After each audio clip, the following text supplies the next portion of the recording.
Die UN-Menschenrechtsbehörde ist dabei, eine globale Liste zu erstellen, mit den Namen von Menschen, die sich gegen LGBT äußern.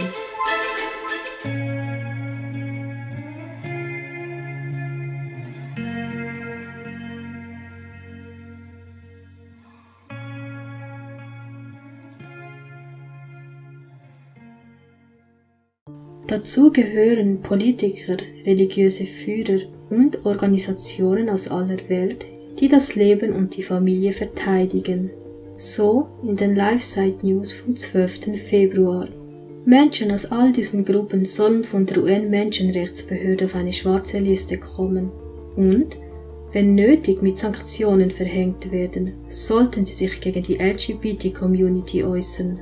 Weiter lesen wir: In der weit gefassten Aufforderung bittet das UN-Rechtsbüro um Beispiele für öffentliche Äußerungen oder Aussagen von politischen und/oder religiösen Führern, die LGBT-Rechte in Frage stellen.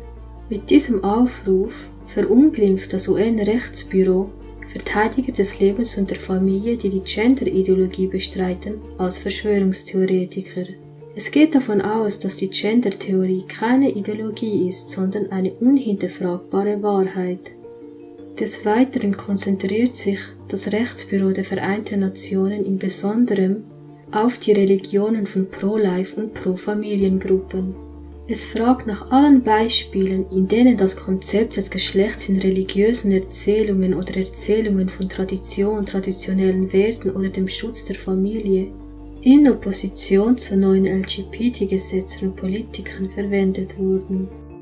Es bittet um Informationen über Schutzmaßnahmen für Religions-, Glaubens- oder Gewissensfreiheit, die den Genuss von Menschenrechten von LGBT-Personen einschränken würden.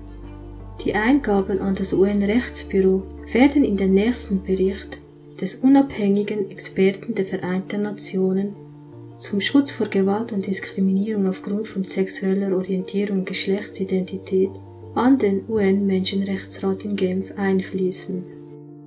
Es sei nicht das erste Mal, dass der UN-LGBT-Experte versucht, die Religion in den Fokus zu nehmen. In einem 2019-Bericht forderte er die Staaten auf, entschiedene Maßnahmen gegen religiöse Führer zu ergreifen, die sich gegen LGBT-Rechte stellen. Wenn wir also Gottes Wort über deren Vorstellung von Menschenrechten stellen, kann es sein, dass unsere Namen schon sehr bald auch auf seiner Liste erscheinen wird. Doch nur weil wir den biblischen Prinzipien treu bleiben möchten, heißt das noch lange nicht, dass wir LGBT-Leute hassen. Im Gegenteil, wir sollten ihnen sehr viel Mitgefühl und Liebe bekunden. Und wenn es zum Thema der sexuellen Orientierung kommt, dürfen und sollen wir gleichzeitig aber auch das Recht dazu haben, unsere Sichtweise darlegen zu können. Jedoch sieht es so aus, als ob man uns damit nicht nur unserer Meinungsfreiheit berauben möchte, sondern auch unserer Religionsfreiheit. Ja, sogar eine Liste will man erstellen, im Besonderen über religiöse Gruppen, die nicht dieser LGBT-Agenda folgen wollen, weil sie Gott mehr treu sein wollen als Menschen.